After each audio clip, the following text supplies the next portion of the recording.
Lecaros, que ha sido elegido ayer a ese cargo y que lo ejercerá durante los próximos 2 años. Nos ha hablado sobre algunas de las prioridades, pero le queríamos plantear el tema de la abundancia de jueces provisionales en las salas judiciales y también en la Corte Suprema. ¿Cómo podemos remediar eso para que los jueces sean titulares de sus puestos y no estén expuestos a la precariedad de la calidad de juez provisional? Fíjese, a nivel de primera y segunda instancia, yo creo que el Consejo Nacional de Magistratura en su momento y la Junta Nacional de la Justicia que se ha creado o se va a crear, tienen que nombrar a los titulares y al más corto plazo hacer los concursos respectivos y proveer de titulares a todos los juzgados y salas superiores. A nivel de la Corte Suprema, lamentablemente eso no es posible porque las plazas titulares en la Corte Suprema son 20. En este momento las 20 están cubiertas, incluida la del señor Inostroza Pagliacci, porque el señor Inostroza no está destituido. El Congreso ya lo ha destituido. Sí. De modo que la plaza está vacante. Hay una plaza vacante en la Corte Suprema, ¿no? Los demás cargos de vocales provisionales son en salas transitorias que no hay plaza que cubrir. Son traídos de las Cortes Superiores, se supone, a los mejores magistrados del Perú. Digo, se supone, porque realmente una de las primeras labores que voy a hacer es evaluar la conducta, la capacidad y los méritos que puedan tener los magistrados provisionales de la Corte Suprema, que es cerca de 30, para ver si continúan o no continúan en esa labor o son reemplazados por otros. Como se dijo ya, y una frase popular que se ha hecho, a la Corte Suprema no deben llegar los mejores amigos, sino los mejor de la magistratura del Perú. Es la Corte Suprema y merece realmente estar integrada por magistrados de primer orden. Todas las cortes, ¿no? Bueno, sí, por supuesto que sí, pero sobre todo la Corte Suprema, porque en las Cortes Superiores hay el recurso de apelación o casación, digamos, ¿no? Pero la Corte Suprema es la última instancia, es la que finalmente decide y ahí no puede haber errores. Usted ha comentado que sabía de las malas costumbres y las malas prácticas del juez Inostroza y que, trataron de bloquear un poco su participación o que jurara como permanente, pero que no había pruebas. Así es. ¿Cuántos como él hay en el Poder Judicial?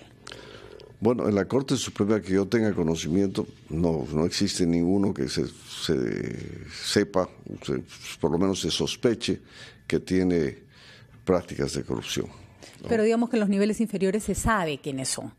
Por supuesto. ¿No? Por supuesto que también se conoce quiénes son y por eso digo que tiene que haber una OMA eficiente para que estas personas de las cuales se sospecha que tienen actos de corrupción, se les haga pues un seguimiento, se revise los procesos en que intervienen y realmente estén pues en la mira, como que puede decir, a efecto de poder en su momento expulsarlos del Poder Judicial. Hay un efecto, que puede ser virtuoso, pero también peligroso cuando un poder que está desprestigiado algunos de sus integrantes empiezan a tener una visibilidad positiva. El juez Richard Concepción Carguancho, que no necesariamente toma las mejores decisiones, de acuerdo con muchos especialistas, se ha convertido en una suerte de héroe popular. ¿Cómo se puede garantizar, no que el juez esté influido por sobornos, que eso es inaceptable, sino que no decida de acuerdo con la barra de la calle, digamos, que no tome decisiones por una cuestión más de espectacularización de la justicia que por las razones que las tiene que tomar, ¿no? Bueno, una forma de corrupción creo yo que es resolver para ganar popularidad, ¿no? Claro. Porque no ganas plata, pero... Así es, pero te ganas popularidad y de repente estás apuntando pues a algún aspecto político y demás. Y yo no creo que ese sea el caso del señor Carguancho, ¿no? He visto sus resoluciones y son bastante aceptables, discutibles en algunos casos, pero no son pues disparatadas, ¿no? El asunto es que... Bueno, la preliminar contra Keiko, que se la devolvieron y se la anuló el juez en la instancia superior, sí estaba bastante mal hecha, ¿no?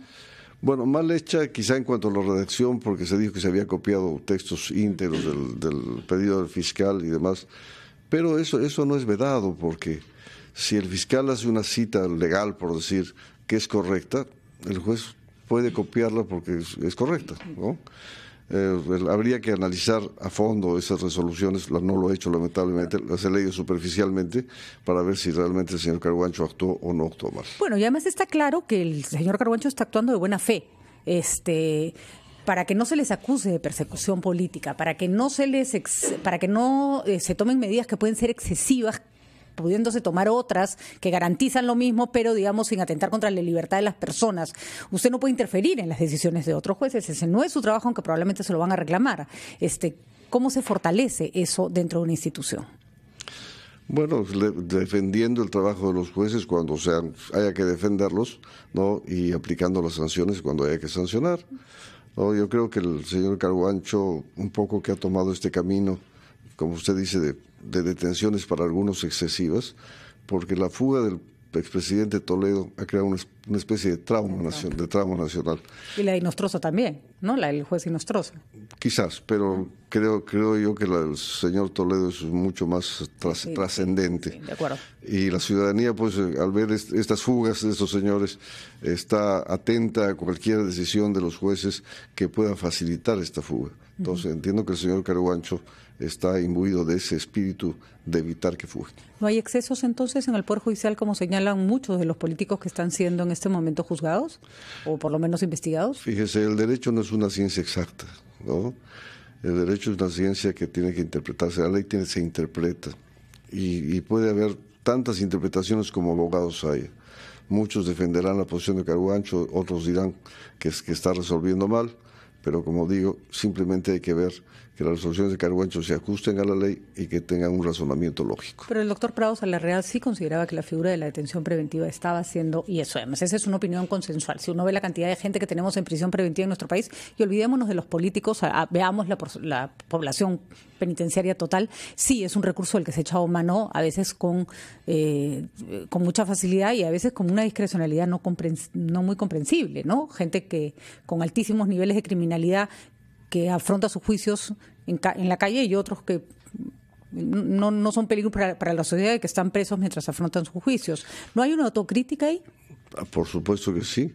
Por lo menos de lo que yo veo en la prensa, hay casos en que bandas criminales incluso son puestas en libertad con comparecencia, pero justamente para eso está la OMA. La OMA inmediatamente que se entere de uno de estos casos tiene que mandar a un magistrado contralor a que revise el expediente y vea si realmente el juez actuó bien o mal, porque la falta de control o la escasez de control es el mejor incentivo para la corrupción, ¿no? Si un juez que es corrupto o tiene inclinaciones a la corrupción ve que nadie lo controla, pues va a hacer lo que quiere. Claro que sí. Señor Lecaros, entre sus funciones estará también el formar parte de este comité de 7 personalidades que elegirán a los miembros de la futura Junta Nacional de Justicia, si esto se aprueba vía referendo este domingo. ¿Cómo ve sus funciones ahí? ¿Hubo algunas críticas del Poder Judicial respecto a un rol mayor al que aspiraban ustedes y se dijo que era un reflejo corporatista? ¿Cómo piensa usted ejercer esas funciones al ser uno de los 7 miembros de este comité que será liderado por el Defensor del Pueblo? Bueno, de mi parte tengan la absoluta seguridad que mi función en esa comisión va a ser con la más absoluta transparencia y obviamente escogiendo a lo mejor de lo mejor. Si para la Corte Suprema se requiere, como he dicho, a los mejores magistrados, para esta Junta Nacional de Justicia requerimos a los mejores juristas, a los mejores abogados, que no solo tengan conocimientos de derecho, sino que tengan una trayectoria intachable, ¿no? No se trata de, como era antes, que los colegios profesionales, el colegio de abogados, elegían pues al más simpático de los candidatos o al que hablaba mejor.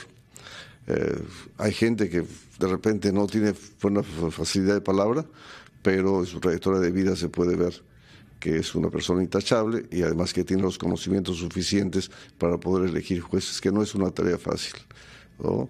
Es muy difícil elegir jueces porque se toma exámenes de conocimientos, se hace exámenes psicológicos que finalmente en el CNM no servían de nada porque ni siquiera los tenían en cuenta, era un formulismo, pero ¿quién garantiza la idoneidad de estos jueces nombrados. ¿Quién garantiza que ese juez no sea un corrupto o inmoral? Entonces, no solo nombrar, también sancionar. Así es. Entonces creo yo que tiene que ser gente con mucho criterio, ¿no? Y con mucho asesoramiento de especialistas y sobre todo que tengan pues un amor por el Perú. ¿Se siente incómodo de haber sido elegido con 6 de 18 votos? ¿Lo hace sentir poco representativo? Bueno, no, porque en realidad los votos en blanco que hubo no es porque rechazasen mi candidatura, sino que es porque se rechazó la postulación del señor Prado Saldarriaga. Entonces fue una especie de protestas de la sala plena porque el señor Prado no pudo postular. ¿Cuál es su relación con los otros miembros que no votaron por usted?